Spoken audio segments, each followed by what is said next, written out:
Exercise 13.4 का question number 3 हम लोग बनाने जा रहे हैं। हम लोग प्रोबेबिलिटी पढ़ रहे हैं। हमारा आज का प्रश्न है, let x represent the difference between the numbers of heads and the numbers of tails obtained when a coin is tossed 6 times, what are possible values of x. मतलब जब किसी सिक्के को हम 6 बार उछालते हैं तो उसमें जो हेड और टेल्स आता है उसके डिफरेंस को, उसके अंतर को हम x से रिप्रेजेंट करते हैं। तो इस x का संभव मान क्या होगा। तो आपको पता है कि जब किसी सिक्के को हम 6 बार उछालते हैं तो क्या हो सकता है। हम 2 कॉलम बना लेते हैं, नंबर ऑफ हेड्स और number of tails. Number of tails, और यहां पर लिखेंगे कि हेड और टेल का डिफरेंस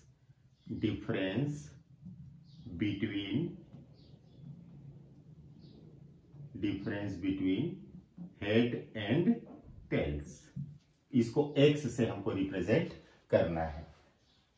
तो जब किसी सिक्के को आप 6 बार उछालते हैं तो हो सकता है पूरा 6 हेड आ जाए और टेल बिल्कुल ना आए। ऐसा भी हो सकता है कि 5 बार हेड आए तो 1 बार टेल आए, 4 बार हेड आए 2 बार टेल आए, 3 बार हेड आए तो 3 बार टेल आए, और 2 बार हेड आए तो 4 बार टेल आए। ठीक है, 1 बार हेड आए तो 5 बार टेल आए। हो सकता है हेड बिल्कुल ही ना आए, 0 हो, तो पूरा का पूरा टेल होगा। तो इस तरह से हम एक टेबल बना लेते हैं। अब आगे डिफरेंस निकालते हैं। तो देखिए, 6 में 0 घटाएंगे तो 6 आएगा, 5 में 1 घटाएंगे तो 4 आएगा, 4 में 2 घटाएंगे तो 2 आएगा, 3 में 3 घटाएंगे तो 0, 2 में 4 घटाएंगे तो -2 आएगा। ठीक है, लेकिन हमको माइनस नहीं लेना है क्योंकि हेड और टेल का जो अंतर होता है वो ऋणात्मक नहीं होता, इसलिए ये इसको 2 ही लेना है। मॉड निकाल देंगे या सीधे सीधे 2 लिख सकते हैं। 1 में 5 घटाएंगे तो -4 आएगा।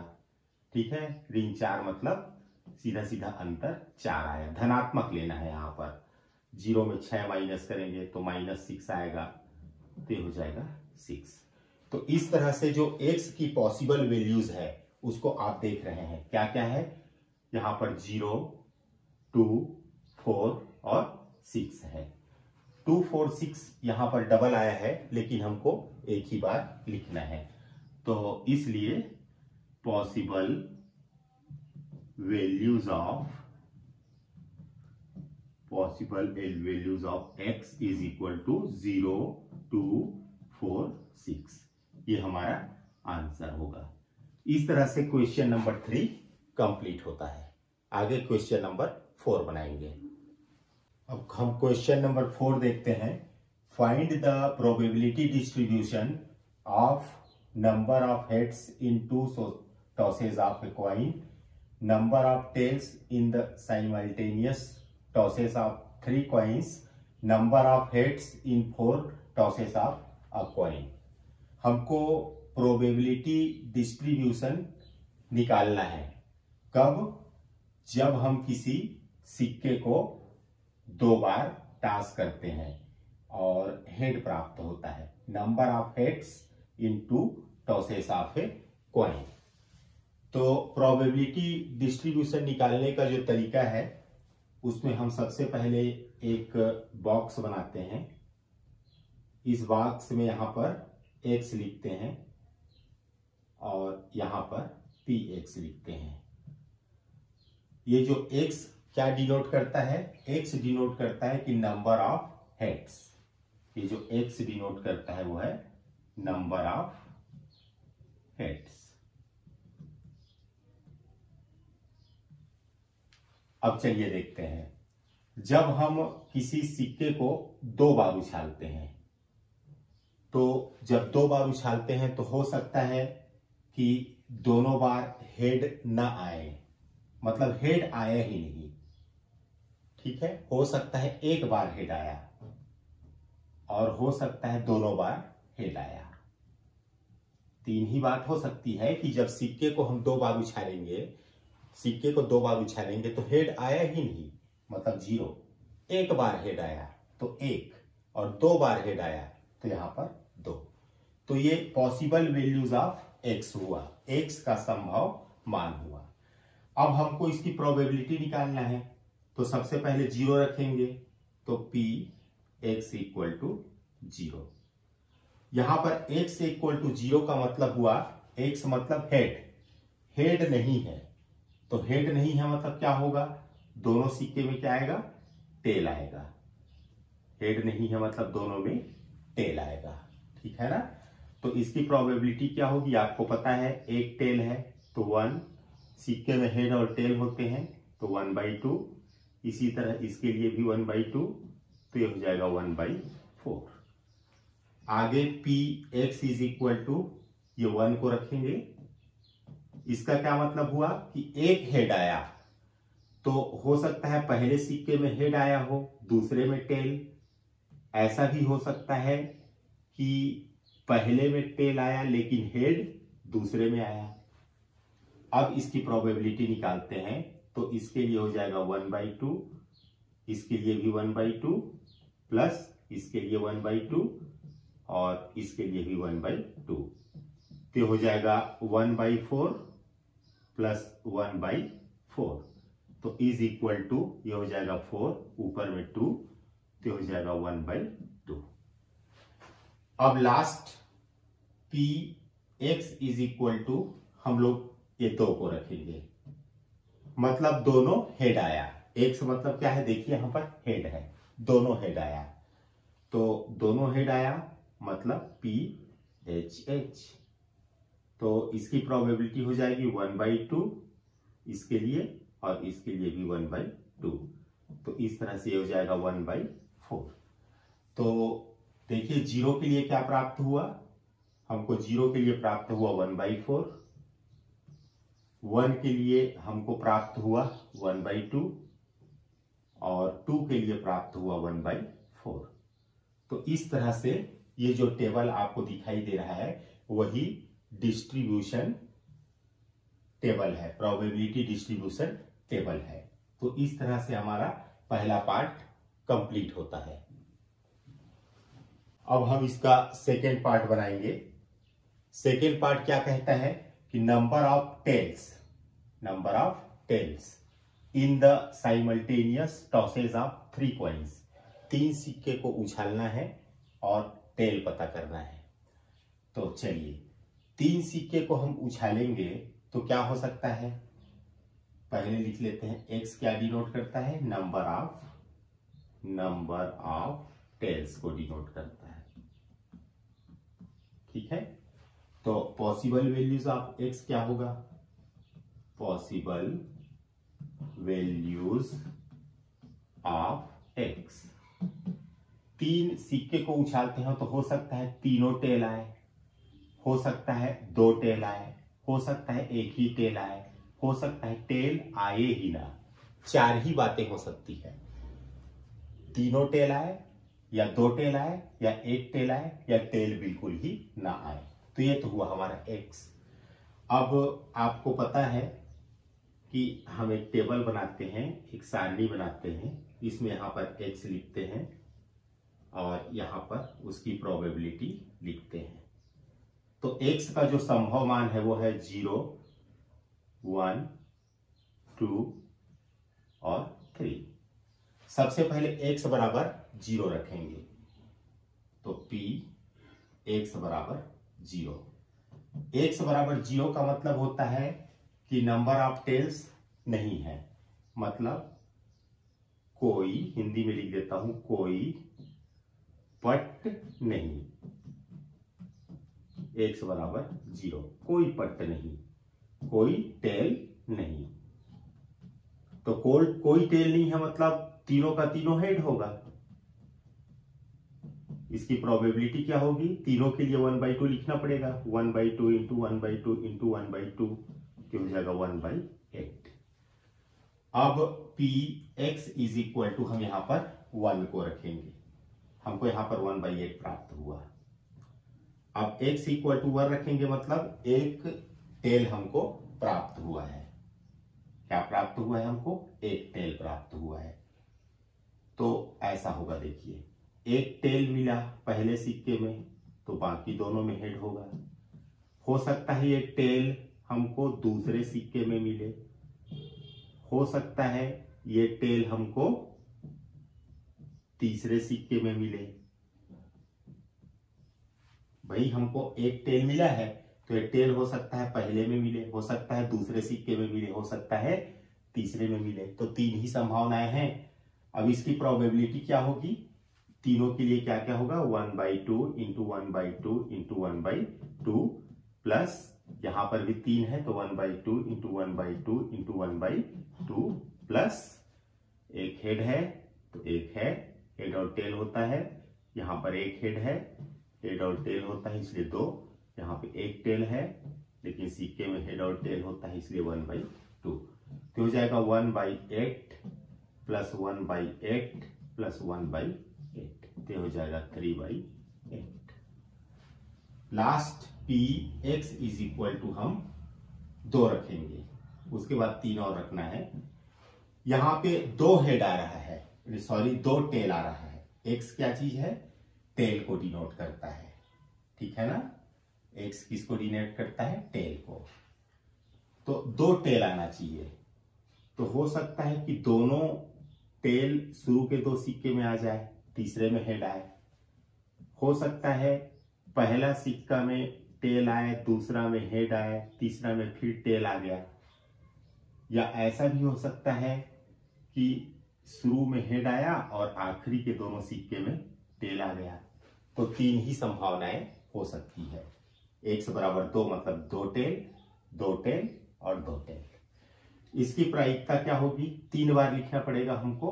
1/2 इंटू 1/2 इंटू 1/2 प्लस यहां पर भी 1/2 into 1/2 into 1/2 plus 1/2 into 1/2 into 1/2। तो ये बिल्कुल पहले की तरह है, इसलिए इसका भी आएगा 3/8। ठीक है। लास्ट है x इज इक्वल टू 3 रखेंगे। x मतलब टेल, तीनों टेल आया तो एक ही संभावना बनती है, तीनों टेल आया। टेल आया मतलब टेल आया, तो इसका हो जाएगा 1/2 इंटू 1/2 इंटू 1/2, ये हो जाएगा 1/8। तो आप देख रहे हैं कि 0 रखने पर हमको 1/8 प्राप्त हुआ, 1 रखने पर 3/8 प्राप्त हुआ और 2 रखने पर भी 3/8 प्राप्त हुआ और 3 रखने पर हमको क्या प्राप्त हुआ? 1/8 प्राप्त हुआ। ये तो इस तरह से ये जो दिखाई दे रहा है आपको, यही डिस्ट्रीब्यूशन, प्रोबेबिलिटी डिस्ट्रीब्यूशन टेबल है, यही हमारा आंसर है। इस तरह से सेकेंड पार्ट कंप्लीट होता है। आगे हम तीसरे पार्ट को बनाएंगे। हमारा लास्ट पार्ट है number of heads in 4 tosses of a coin. मतलब एक क्वाइन को जब हम 4 बार टॉस करते हैं तो हेड आता है। तो हेड आने को हम x से डिनोट करते हैं। 4 बार टॉस करेंगे तो हो सकता है चारों हेड आए, हो सकता है तीनों हेड आए, हो सकता है 2 ही बार हेड आए, हो सकता है 1 ही बार हेड आए, हो सकता है 1 बार भी हेड ना आए। तो x का मान होगा 4, 3, 2, 1 और 0। सबसे पहले हम 0 रखेंगे तो p x बराबर 0। x बराबर 0 का मतलब है कोई भी हेड ना आए। तो कोई हेड नहीं आएगा मतलब चारों का चारों टेल आएगा। तो चारों का चारों जब टेल होगा तो क्या हो जाएगा? इसके लिए भी 1/2, इसके लिए भी 1/2, इसके लिए भी 1/2, इसके लिए भी 1/2, सबका मल्टीप्लाई होगा तो 1/16 होगा। अब x इक्वल टू हम लोग 1 रखेंगे, मतलब एक ही बार हेड आता है। तो हो सकता है पहले सिक्के में हेड आ जाए, बाकी टेल हो सकता है दूसरे सिक्के में हेड आए, बाकी टेल हो सकता है तीसरे सिक्के में हेड आए, बाकी टेल हो सकता है चौथे सिक्के में हेड आए, बाकी टेल हो। तो इतनी संभावना बन सकती है। तो अब देख रहे हैं सबके लिए 1/2 लिखना रहता है, तो ये हो जाएगा 1/16। इसके भी आएगा 1/16, इसके लिए भी 1/16, इसके लिए भी 1/16। और जब इसको आप हल करेंगे तो आ जाएगा 4/16, मतलब 1/4। x बराबर 2 रखेंगे, मतलब 2 हेड आना चाहिए। तो हो सकता है शुरू के 2 सिक्के में हेड आए, हो सकता है पहले के छोड़ के उसके बाद दोनों में हेड आए, हो सकता है 2 को छोड़ के आखिरी दोनों में हेड आए, हो सकता है कि पहले और आखिरी में हेड आए, हो सकता है कि पहले और तीसरे में हेड आए, हो सकता है कि दूसरे और चौथे में हेड आए। तो इतनी संभावनाएं बन सकती है।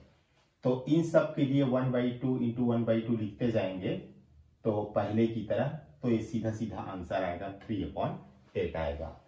लास्ट में x बराबर 3 रखते हैं तो 3 हेड आना चाहिए। x मतलब हेड होता है, तो हो सकता है शुरू के तीनों में हेड आए, हो सकता है आखिरी के तीनों में हेड आए, हो सकता है पहला तीसरा चौथा में हेड आए, हो सकता है पहला दूसरा चौथा में हेड आए। तो इतनी संभावनाएं बन सकती है हेड आने की, 3 बार हेड आने की। तो इसके लिए भी 1/16, इसके लिए भी 1/16, इसके लिए भी 1/16, इसके लिए भी 1/16। तो इस तरह से 4/16 मतलब 1/4 आएगा। लास्ट में x बराबर 4 रखते हैं। x बराबर 4 का मतलब होता है कि 4 बार हेड आया, तो ये 4 बार हेड आया। तो इसके लिए 1/2, इसके लिए 1/2, 1/2, 1/2, तो 1/16। तो अब आप देख रहे हैं कि x बराबर 0 रखने पर 1/16 आया, 1/16 के बाद आया 1/4 आया 1 रखने पर, ठीक है ना। मैं आपको दिखा देता हूं, x बराबर 0 रखने पर 1/16 आया, x बराबर 1 रखने पर 1/4 आया, 2 रखने पर 3/8 आया, और 3 रखने पर 1/4 आया, और 4 रखने पर 1/16 आया।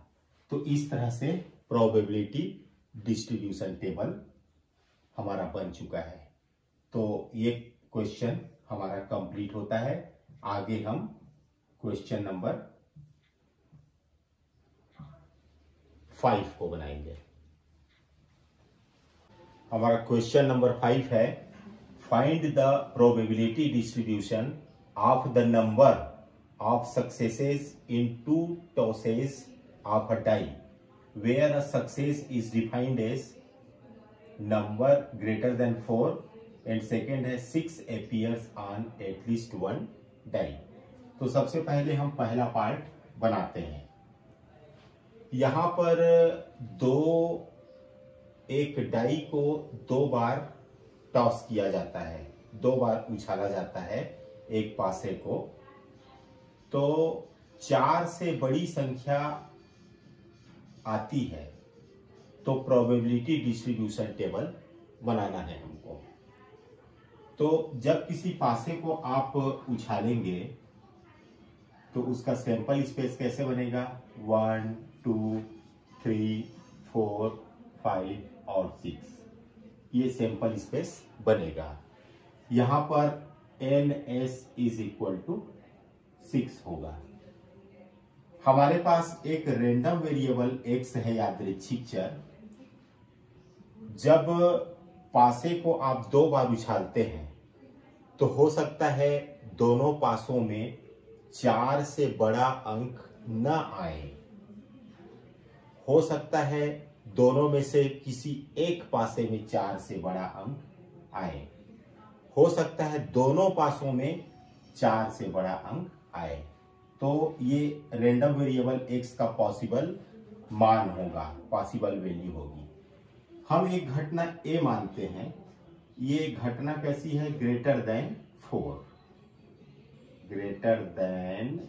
4 आने की घटना है। तो इसकी प्रोबेबिलिटी क्या होगी, अच्छा ग्रेटर देन 4 में क्या क्या हो सकता है, एक तो 5 और 6 2 ही अंक हो सकते हैं, मतलब यहां पर Na इज इक्वल टू 2 है। तो Pa क्या होगा, प्रोबेबिलिटी ऑफ A ये होता है Na/Ns। Na यहां पर 2 है और Ns यहां पर 6 है, तो ये हो जाएगा 1/3। अब सबसे पहले हम x बराबर 0 को लेते हैं। x इज इक्वल टू 0 लेते हैं तो probability x equal to 0 is equal to, x equal to 0 का मतलब होता है कि 4 से बड़ा अंक नहीं आ रहा है, किसी भी पासे में 4 से बड़ा अंक नहीं आ रहा है। नहीं आ रहा है मतलब a बार ना पहले में आ रहा है ना दूसरे में आ रहा है। यहां पर pa का मान हमको मालूम है तो pa बार आसानी से हम निकाल सकते हैं, 1 माइनस pa। इसका मतलब हुआ 1 माइनस 1/3 मतलब 2/3 होगा। तो pa बार का मान यहां पर, इसको हम ऐसा लिख सकते हैं pa बार इंटू pa बार मतलब 2/3 इंटू 2/3 मतलब 4/9। यदि हम x बराबर 1 रखते हैं, यदि x बराबर 1 रखते हैं, x का मान 1 है, इसका मतलब है ये है कि दोनों में से किसी एक पासे में 4 से बड़ा अंक आ रहा है, किसी एक पासे में। इसका क्या मतलब हुआ, पहले में 4 से बड़ा अंक आता है तो दूसरे में नहीं आता बार, या दूसरे में आता है पहले में नहीं आता तो दूसरे में आता है। पहले में 4 से बड़ा अंक आता है तो दूसरे में नहीं आता, और दूसरे में आता है तो पहले में नहीं आता। तो इसको कैसे लिख सकते हैं, pa इंटू pa बार, या मतलब plus pa bar into pa। सबका मान यहां पर रख देते हैं। pa का मान है 1/3 और pa बार का मान है 2/3। तो 1/3 इंटू 2/3 प्लस 2/3 इंटू 1/3, ये हो जाएगा, नीचे आएगा 9, 2 और 2 4/9। ठीक है। अब x इक्वल टू 2 रख के देखते हैं। यहां पर x इक्वल टू 2 रखते हैं तो क्या होगा, x इज इक्वल टू 2 रखेंगे। इसका क्या मतलब हुआ, दोनों पासों में 4 से बड़ा अंक प्राप्त हो रहा है। तो दोनों पासों में प्राप्त हो रहा है मतलब a मतलब 4 से बड़ा अंक आने की घटना पहले में भी और दूसरे में भी। इसको हम कैसे लिख सकते हैं, pa इंटू pa। pa का मान है, pa का मान कितना है, pa का मान है 1/3। ये है pa का मान है 1/3, ये हो जाएगा 1/3 इंटू 1/3, तो हो जाएगा 1/9। तो हमारा जो प्रोबेबिलिटी डिस्ट्रीब्यूशन कैसे बनेगा देखिए, यहां पर x लिखते हैं, यहां पर px लिखते हैं। 0 रखने पर क्या प्राप्त हुआ, 0 रखने पर प्राप्त हुआ हमको 4/9, और 1 रखने पर क्या प्राप्त हुआ, 1 रखने पर प्राप्त हुआ 4/9, और 2 रखने पर हमको प्राप्त हुआ 1/9। तो यही प्रोबेबिलिटी डिस्ट्रीब्यूशन टेबल है, यही हमारा आंसर है। तो इस तरह से यह क्वेश्चन कंप्लीट होता है। सेकेंड पार्ट है 6 appears on एटलीस्ट 1 डाई। कम से कम एक डाई में 6 appear होना चाहिए, कम से कम एक डाई में 6 आना चाहिए, कम से कम एटलीस्ट। ठीक है। तो दो ही बात है, हो सकता है दोनों डाई में 6 ना आए, या हो सकता है किसी एक में 6 आए। तो x का पॉसिबल वैल्यू 0 और 1 होगा। यहां पर हम एक इवेंट a मानते हैं ये इवेंट क्या है? 6 एम्पियर होने का इवेंट है। मैं शार्ट में लिख रहा हूं, आप लोग अच्छे से लिख लीजिएगा। ये क्या है? पासे में 6 आने की घटना है। तो इसकी प्रोबेबिलिटी यदि अपन निकालते हैं तो ये हो जाएगा 6 आने की घटना, मतलब ये 6 ही आएगा। ये 1 है तो 1 अपॉन पासे में टोटल 6 फलक होते हैं तो 1/6 होगा। 6 ना आने की घटना, उसको ए बार से यदि ये डिनोट करते हैं तो हो जाएगा 1 - 1/6।